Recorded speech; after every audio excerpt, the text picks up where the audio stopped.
Wait, high-capacity blood bags in C tier? That's what the thumbnail says, but don't worry, we're gonna clear up the controversy today. The truth is, these bags are actually one of the strongest rewards in all of Episode 7, and I'll show you why when we get to the Motherhood Prepper, but first, let's go through every single reward in Episode 7, break down their usefulness, and place them where they really belong on the tier list. Alright, let's jump into Episode 7 and start with the Hydrologist. At level 1, we unlock the extra battery level 1, plus 2 structures, the jump ramp, and the safe house. Now, the extra battery technically gives Sam more energy for things like skeletons or the Coffin, but honestly, it takes up a lot of backpack space, and with all the generators around the map, I just don't think it's worth it, so I'm putting this one in D tier. The jump ramp, though, way more interesting. Place it right at the top of a hill or across a river, and you've basically replaced a bridge with something faster and way more fun. Not essential, but really solid, so that's an A tier. And then the safe house, this one is just a lifesaver. Being able to drop into a private room anywhere, fast travel with beach jumps, fabricate gear, manage cargo, even restore containers, this is absolutely S tier, no debate. Now, as we level up the batteries, level 2 and level 3 give you more capacity, but take the same bulky space. So I've got both of those at C tier. At level 4, though, the extra battery finally gets good. Same energy, but with less backpack space, so I bumped this one up to a B.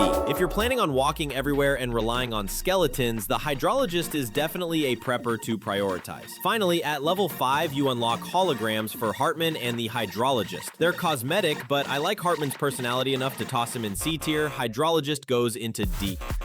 Next up, the Pizza Chef. At level 1, we get Apis Enhancement Cargo Grenades, which basically means throwing cargo like grenades. Sounds cool, but in practice, it's awkward and not super useful, so C tier. Level 2 brings us the Rubber Pizza Weapon and the Secrets of Pizza, Acrobatic Karate Striking. The Rubber Pizza can technically one-shot if you headshot, but it's hard to pull off and doesn't do much otherwise, so C tier again. The Karate Strike looks flashy, but unless you're a melee player, it's not that practical, so I'm giving that another C. Level 3 is where things get better. We unlock the Machine Gun MP Level 2, which has decent damage and lots of ammo, and that lands it in B tier. Alongside that, we've got the Karate Kicking Technique, which looks awesome, does more damage than the strike, and earns a solid B for style and power. At level 4, we unlock the Knitted Cap, which improves consciousness. Nice for melee builds, but not my thing, so C tier. Plus, Karate Slamming, which is basically an instant kill move. Hard to land, but it looks insane and does big damage, so that one's an A tier. Finally, at level 5, we get the full Pizza Chef outfit. Suit, boots, cap, hologram, and patch. Not exactly meta, but completing the whole pizza delivery cosplay is just fun, so B tier overall. I like the hologram too. Feels like a Jackie Chan nod, so another B. Now on to the Architect. At level 1, you get the Chiral Bridge. Handy early on to replace ladders, but it disappears in Timefall, so it doesn't hold up later. Still, a nice mobility boost, so I'm putting it in B. Level 2 unlocks Electric Traps, which are way more useful. You can set up multiple traps, lure enemies in, and watch them fry. AI falls for it every time. This opens up tons of strategies, so easy A tier. At level 3, you get Apis Enhancement Speed Boost on Constructions, which literally cuts building time in half. No downside, always useful, automatic S tier.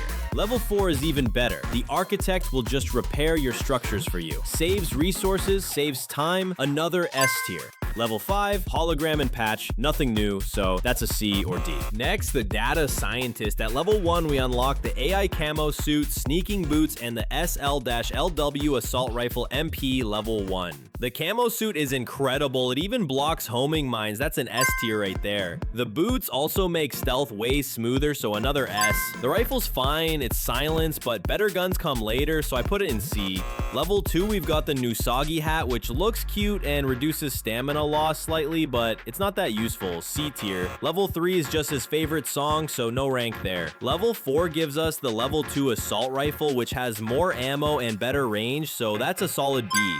At level 5, another hologram and patch. I'm not big on cosmetics, but this one's anime inspired and unique, so I'll give it a B. Now the Pioneer, level 1 deployable shield, good for cover, especially combined with traps, but explosives cut right through it, so B tier. Level 2, the Camel Hood. This automatically restores stamina and even increases cargo slightly, so another B.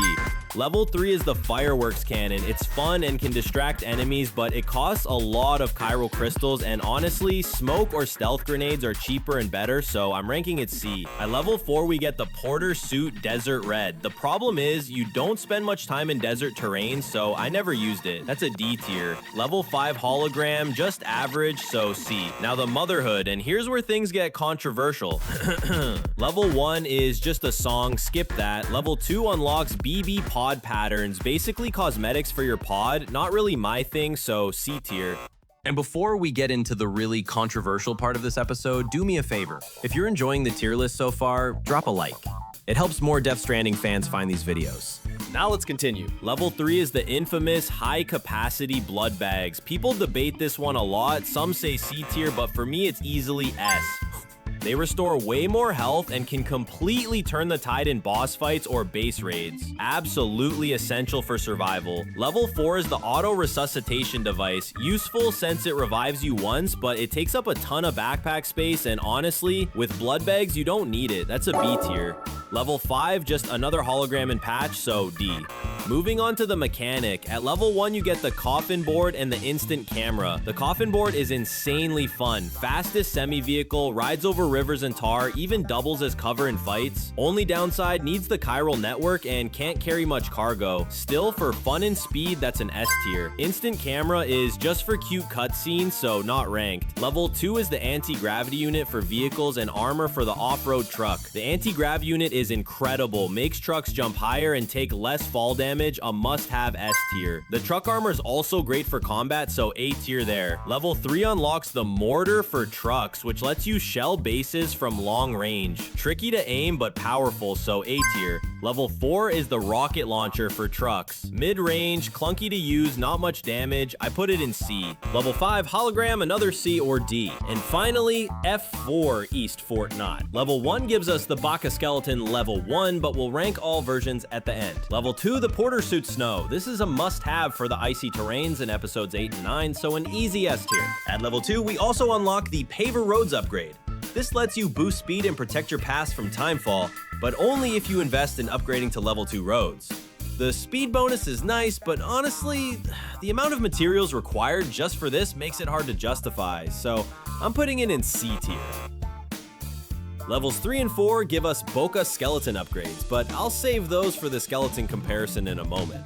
At level 5, we get another hologram. Nothing special or unique, so that's sitting at a C or D. Now, let's actually compare the Bokka skeletons as a whole. They do a great job at stabilizing cargo and handling rough terrain better than most skeletons, so they're definitely solid, but for me, mobility is way more valuable, and the boost skeleton still reigns supreme. So overall, I've got the Bokka skeleton in B tier. And with that, we've officially ranked every single prepper reward in episode 7. My personal highlights: the safe house, building auto repair, the AI camo suit, the coffin board, the anti-gravity unit, and of course, the high-capacity blood bags locked firmly in S tier. But what about you guys? Do you agree with my rankings, or would you shuffle the tiers around? Drop your thoughts in the comments, smash that subscribe button for more, and don't miss out, episode 8's tier list is dropping next.